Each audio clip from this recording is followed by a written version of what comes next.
మొక్కజొన్న పాయసం. మరి ముందుగా మొక్కజొన్న పాయసం తయారు చేసుకోవడానికి కావాల్సిన పదార్థాలు ఏంటో చూసేద్దాం.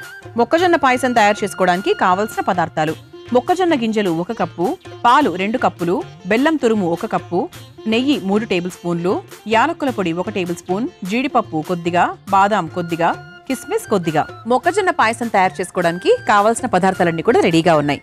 అయితే ఇక్కడ మనము మొక్కజొన్న తీసుకున్నాము, బెల్లంతో తయారు చేస్తున్నాం దీన్ని, పంచదార వాడకుండా.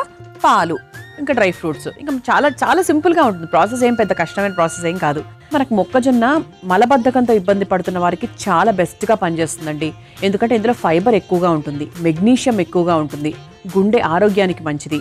అలాగే ఇందులో వైటమిన్ ఏ ఉంటుంది, వైటమిన్ బి ఉంటుంది, ఒమేగా 3 ఫ్యాటీ యాసిడ్స్ ఉంటాయి, తర్వాత విటమిన్ సి కూడా చాలా అధికంగా ఉంటుంది. అందుకే ఏంటి అంటే ఇందులో యాంటీ ఆక్సిడెంట్స్ కూడా ఎక్కువగా ఉంటాయి. కాబట్టి రోగనిరోధక శక్తిని పెంపొందించుకోవడానికి, మన ఒళ్ళు గట్టిగా ఉండడానికి, ఎటువంటి డైజెస్టివ్ ఇబ్బందులు లేకుండా ఉండడానికి మనకు ఈ మొక్కజొన్న అనేది చాలా బాగా హెల్ప్ చేస్తుంది అనమాట. మరి అటువంటి మొక్కజొన్నతో ఈరోజు సంక్రాంతి పండగ కాబట్టి ఏదైనా కూడా ఎప్పుడు అమృతం చాలా స్పెషల్గా చేయడానికి ప్రయత్నిస్తుంది. కేవలం పండగ రోజులు మాత్రమే కాకుండా, పండగ రోజులు కాకుండా కూడా కొత్తగా చెయ్యాలి, చాలా స్పెషల్గా చెయ్యాలి, రొటీన్కి భిన్నంగా చేసుకోవాలి, ఆరోగ్యకరమైన పదార్థాలను వాడాలి, ఇటువంటి ఉద్దేశంతోనే చేస్తూ ఉంటుంది. మరి ముఖ్యంగా ఈరోజు పండగ కాబట్టి ఇంకొంచెం ఎక్కువ అనమాట. మరి ముందుగా ఇలా మొక్కజొన్న 1 కప్పు నిండా తీసేసుకున్నాం కదా, మనం దాన్ని కచ్చా పచ్చగా రుబ్బుకుందాం. అంతకన్నా ముందు స్టవ్ వెలిగించేసుకొని డ్రై ఫ్రూట్స్ని వేయించేసుకుందాం.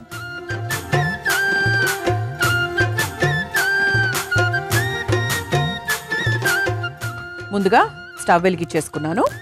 ఆ తర్వాత నెయ్యి, అంటే పండగ అనగానే మనకు లీటర్ల నెయ్యి అలా అయిపోతూ ఉంటుంది. నెయ్యి తినడము చాలా మంచిదండి. ప్రతిరోజు 2 టేబుల్ స్పూన్ల నెయ్యి ఖచ్చితంగా తినమని చెప్తారు. నెయ్యి వల్ల లావ్ అవుతాము అనేది మాత్రం అపోహ. అంటే ప్రతిరోజు ఇంత తింటే ఎవరైనా లావ్ అవుతారు అనుకోండి, ఇందులో ఫ్యాట్ కూడా ఉంటుంది కాబట్టి. కానీ ఎంత తినాలో అంత తింటే నెయ్యి చాలా మేలే చేస్తుంది, నష్టానికి కాకుండా. మరి అలా ఈరోజు ఏంటి అంటే మనకు చక్కగా నెయ్యి వేసుకుంటూ డ్రై ఫ్రూట్స్ని వేయించేసుకుందాం. పండగ అంటే మనకి ఏదైనా నెయ్యితోనే, ఆ రోజు మాత్రము ఇంకా ఎక్స్క్యూజెస్ ఏం లేవన్నమాట. సో నెయ్యి కాస్త కరిగిన తర్వాత జీడిపప్పు,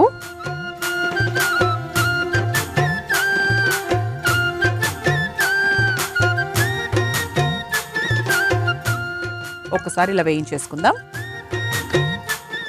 ఆ తర్వాత తురుముకున్న బాదం, ఇది కూడా ఒక్కసారి వేయించేసుకుందాం. ఇది మనకు లైట్గా వేగిన తర్వాత కిస్మిస్లు కూడా వేసేసుకుందాం. చాలా సింపుల్గా చేసుకోవచ్చండి. అంటే ఎవరైనా చిన్న ఫ్యామిలీ ఉన్నప్పుడు, కొత్తగా పెళ్ళైన వాళ్ళు పండగ టైంలో ఏదో ఒక వంట చేసుకోవాలి అనుకుంటారు కదా, అలా మీరు మొక్కజొన్న పాయసం ట్రై చేయండి. చాలా సింపుల్గా అయిపోతుంది, అలాగే టేస్టీగా ఉంటుంది. అలాగే మనం బెల్లంతో చేస్తున్నాం కాబట్టి ఇక మీరు షుగర్లు, క్యాలరీలు ఇలా ఆలోచించే పని కూడా కొంచెం తక్కువగానే ఉంటుంది.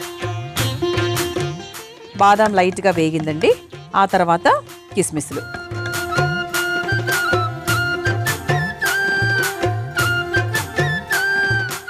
ఇది ఒకసారి చక్కగా వేగిన తర్వాత ఒక కప్పులోకి తీసుకొని పక్కన పెట్టేసుకుందాం, చివరిలో వేసుకోవడానికి. మరి మీ ఇంట్లో సంక్రాంతి పండుగ ఎలా సెలబ్రేట్ చేసుకుంటున్నారు? ఇక భోగి పళ్ళు పిల్లలకైతే, అంటే 6 సంవత్సరాల పిల్లలకైతే భోగి పళ్ళు, తర్వాత ఆ ముందు రోజు రాత్రి అర్ధరాత్రి భోగి మంటలు, చక్కగా చాలా బాగుంటుందండి. అంటే 3 రోజులు కూడా ఒక్కొక్క రోజుకు ఒక్కొక్క ప్రత్యేకత. చాలా అంటే మనకు తెలుగు పండగల్లో చూసుకుంటే ఓన్లీ సంక్రాంతి పండగకి మాత్రమే మనకు అవకాశం. చూసారా చక్కగా డ్రై ఫ్రూట్స్ వేగిపోయాయి కాబట్టి ఒక బౌల్లోకి తీసేసుకుందాం.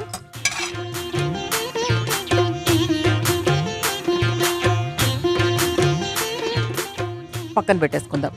చెప్పాను కదా చివర్లో వేసుకోవచ్చు. ఇప్పుడు మనం ఏం చేద్దామంటే ఇలా చక్కగా మనం డ్రై ఫ్రూట్స్ అన్నీ కూడా వేయించేసుకొని పక్కన పెట్టేసుకుందాం. ఇప్పుడు మనం ఏం చేద్దామంటే ఈ మొక్కజొన్నలు ఏవైతే ఉన్నాయో దీన్ని మనం కచ్చా పచ్చగా రుబ్బుకుందాం. కొన్ని మాత్రం తీసి పక్కన పెట్టుకుందామండి చివరిగా వేసుకోవడానికి. ఇది ఇలా ఓకే, కొన్ని మాత్రం పక్కన తీసి పెట్టేశాను. మిగతాది మనం ఏంటి అంటే కొంచెం కచ్చా పచ్చగా 80% వరకు చక్కగా రుబ్బేసుకొని ఆ తర్వాత మనము పాలు ఉడికించుకోవడము అలా చక్కగా మనం చేసుకుందాం. ప్రస్తుతానికి ఈ మొక్కజొన్నను కచ్చా పచ్చగా రుబ్బుకొని తీసుకొచ్చేస్తాను. చూసారా ఇలా చక్కగా మనం రుబ్బేసుకున్నాం కాబట్టి దీన్ని మనం పక్కన పెట్టేసుకుందాం. ఇప్పుడు మళ్ళీ ఈ స్టవ్ వెలిగించేస్తున్నాను. ఇందులో కాస్త నెయ్యి ఉంది చూసారా, అదే నెయ్యిలో మనం కంటిన్యూ చేసుకోవచ్చండి. మన కంచు పాత్రలు కాబట్టి వేడి త్వరగా తగ్గే అవకాశం ఏమాత్రం లేదు కాబట్టి చక్కగా వేడిగానే ఉంది కాబట్టి నేను ఈ పాలు వేసేస్తున్నాను. ఇది మరిగిచ్చిన పాలే అయినప్పటికీ మళ్ళీ మరిగిస్తున్నాయి నేతిలో.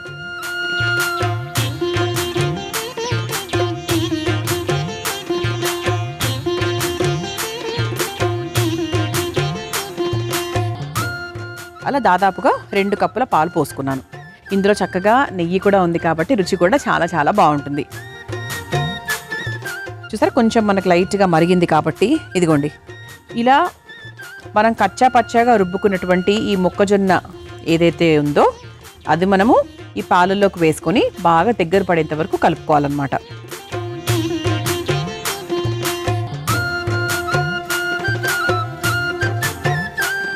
ఇక్కడ ఉండలు లేకుండా చక్కగా కలిపేసుకుందాం. చూసారా మనకు మొక్కజొన్న పేస్ట్ వేసిన తర్వాత కొంచెం దగ్గర పడింది. దీని కొంచెం సిమ్లో మనము చక్కగా మరిగిచ్చేసుకుందాం. అలా బాగా ఉడుకుతూ ఉంటుంది.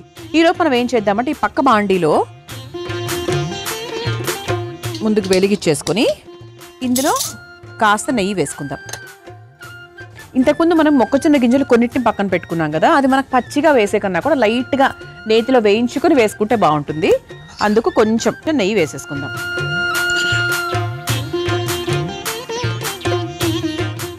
నెయ్యి మనకు కొంచెం కరిగిన తర్వాత ఇదిగోండి ఇలా ఈ మొక్కజొన్న గింజలు ఏవైతే ఉన్నాయో దాన్ని లైట్గా వేయించేసుకుందాం.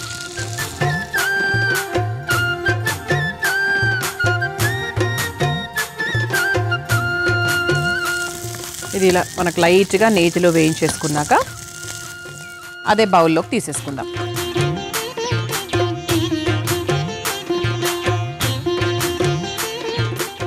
సో ఇంతవరకు మనం ఎక్కడా కూడా బెల్లం ఇంకా స్టార్ట్ చేయలేదండి. ఎందులో వేస్తాము ఏంటి అని మీకు సందేహం రావచ్చు. అయితే ఎప్పుడూ కూడా పాలల్లో డైరెక్ట్గా బెల్లం వేసే కన్నా కూడా మనం బెల్లంని సపరేట్గా కరిగించుకొని ఆ తర్వాత ఆ పాకాన్ని వేసుకుంటే ఇంకా చాలా బాగుంటుంది. అని పాలు విరగకుండా ఉంటాయి, అంతకన్నా ఏం లేదు. సేఫ్ ఆప్షన్స్ అనమాట. అంటే పండగల టైంలో మనం ఎప్పుడు కూడా రిస్క్ చేయకూడదు ఏ విషయంలో కూడా.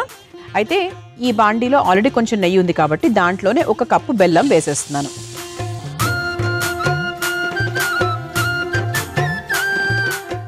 బెల్లం లైట్గా కరగడానికి మాత్రమే కొంచెం నీళ్లు.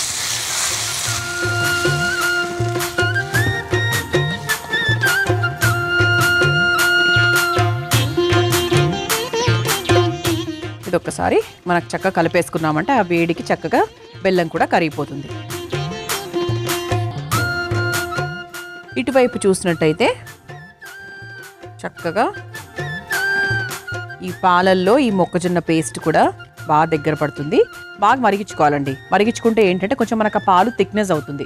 ఆ మొక్కజొన్న పేస్ట్ వల్ల పాలు కాస్త థిక్ అవుతుంది. మనకు ఓవరాల్గా పాయసం కన్సిస్టెన్సీ మరీ నీళ్ళగా లేకుండా కొంచెం గట్టిగా తయారవుతుంది అనమాట. దీంట్లో ఒకవేళ పిల్లలకు కస్టర్డ్ పౌడర్ టేస్ట్ నచ్చుతుంది అనుకుంటే కాస్త కస్టర్డ్ పౌడర్ కూడా నీళ్ళల్లో నీళ్ళల్లోనూ కలుపుకొని చక్కగా వేసుకోవచ్చు. అంటే ఫ్లేవర్ యాడ్ అవుతుంది. అంటే మీకు కావాలంటే అలా చేసుకోవచ్చు. కాకపోతే మనం ఈరోజు మాత్రం సాత్వికంగా ఎటువంటివి ఉపయోగించట్లేదు ఎక్స్ట్రాగా. కాకపోతే మనం మన పిల్లలకు తయారు చేసుకునేటప్పుడు హ్యాపీగా వాళ్ళ ఇష్టానికి తగ్గట్టుగా ఏదైనా కూడా వేసుకోవచ్చు.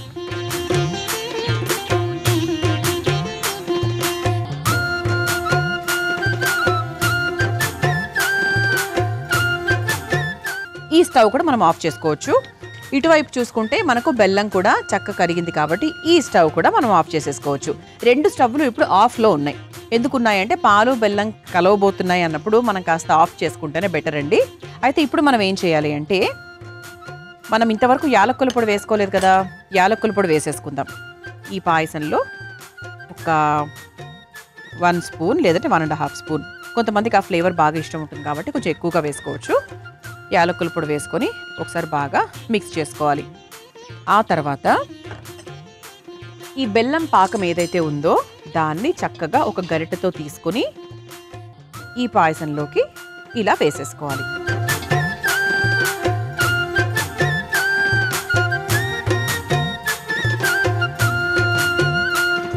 నాకు తెలిసి సరిపోతుంది. మనకు రంగు కూడా లైట్గా మారింది చూసారా. ఇక్కడ మనకి పాలు కూడా విరిగే అవకాశం లేదు. ఈ విధంగా చేసినట్టయితే మనకు చాలా టేస్టీగా ఉంటుంది. పాలు ముఖ్యంగా విరగవు, అంతే. అది మెయిన్ కాన్సెప్ట్ అనమాట. ఆ తర్వాత మనం ముందుగా వేయించుకొని పెట్టుకున్నటువంటి డ్రై ఫ్రూట్స్ ఏవైతే ఉన్నాయో కొన్ని దీంట్లో వేసుకుందాము, కొన్ని చివరిగా వేసుకోవచ్చు.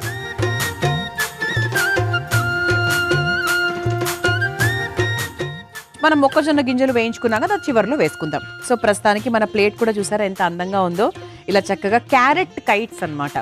సో పిల్లలకు చాలా ఆకర్షణీయంగా ఉండడానికి ఇలా ప్లాన్ చేశాము. ఇప్పుడు మనం తయారు చేసుకున్నటువంటి ఈ మొక్కజొన్న పాయసంను ఈ సర్వింగ్ బౌల్లోకి తీసుకుందాం.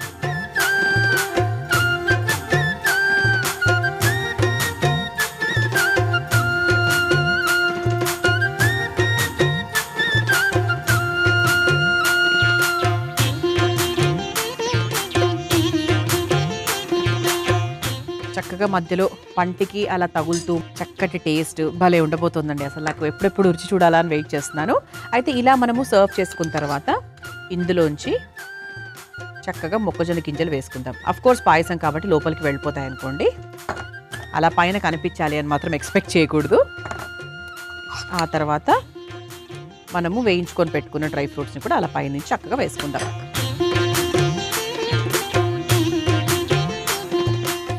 ఇది చల్లగా తింటే బాగుంటుంది, వేడిగా తిన్నా కూడా బాగుంటుంది, ఎలా తిన్నా కూడా బాగుంటుంది. అంటే పాయసం కదండి. మరి సంక్రాంతి పండుగ సందర్భంగా అమృతం కార్యక్రమంలో మీ అందరి కోసం నేను తయారు చేసి చూపిస్తున్నాను మొక్కజొన్న పాయసం. చాలా చాలా మంచి సువాసన అయితే వస్తుందండి. మరి మీరు కూడా తయారు చేసుకోవాలనుకుంటే కావాల్సిన పదార్థాలు, తయారు చేసుకునే విధానం మరొకసారి చూసేయండి. మొక్కజొన్న పాయసం తయారు చేసుకోవడానికి కావాల్సిన పదార్థాలు: మొక్కజొన్న గింజలు 1 కప్పు, పాలు 2 కప్పులు, బెల్లం తురుము 1 కప్పు, నెయ్యి 3 టేబుల్ స్పూన్లు, యాలకుల పొడి 1 టేబుల్ స్పూన్, జీడిపప్పు కొద్దిగా, బాదాం కొద్దిగా, కిస్మిస్ కొద్దిగా. మొక్కజొన్న పాయసం తయారు చేసుకునే విధానం: ముందుగా స్టవ్ వెలిగించి బాండీలో నెయ్యి వేసి కరిగిన తర్వాత అందులో జీడిపప్పు, తరిగిన బాదాం, కిస్మిస్ వేసి వేయించి తీసి పక్కన పెట్టుకోవాలి. ఇప్పుడు మొక్కజొన్న గింజల్ని కచ్చా పచ్చాగా రుబ్బుకొని పెట్టుకోవాలి. ఇప్పుడు మళ్ళీ స్టవ్ వెలిగించి బాండీలో పాలు పోసి మరిగించుకోవాలి. తర్వాత అందులో కచ్చా పచ్చాగా రుబ్బుకున్నటువంటి మొక్కజొన్నను కూడా వేసి బాగా కలిపి దగ్గర పడేంత వరకు మరిగించుకోవాలి. ఇప్పుడు మరో స్టవ్ వెలిగించి బాండీలో కాస్త నెయ్యి వేసి కరిగిన తర్వాత ముందుగా పక్కన తీసుకొని పెట్టుకున్న మొక్కజొన్న గింజల్ని వేసి వేయించి తీసి మరలా పక్కన పెట్టుకోవాలి. తర్వాత అందులో బెల్లం వేసి కాస్త నీళ్లు పోసి కరిగించుకోవాలి.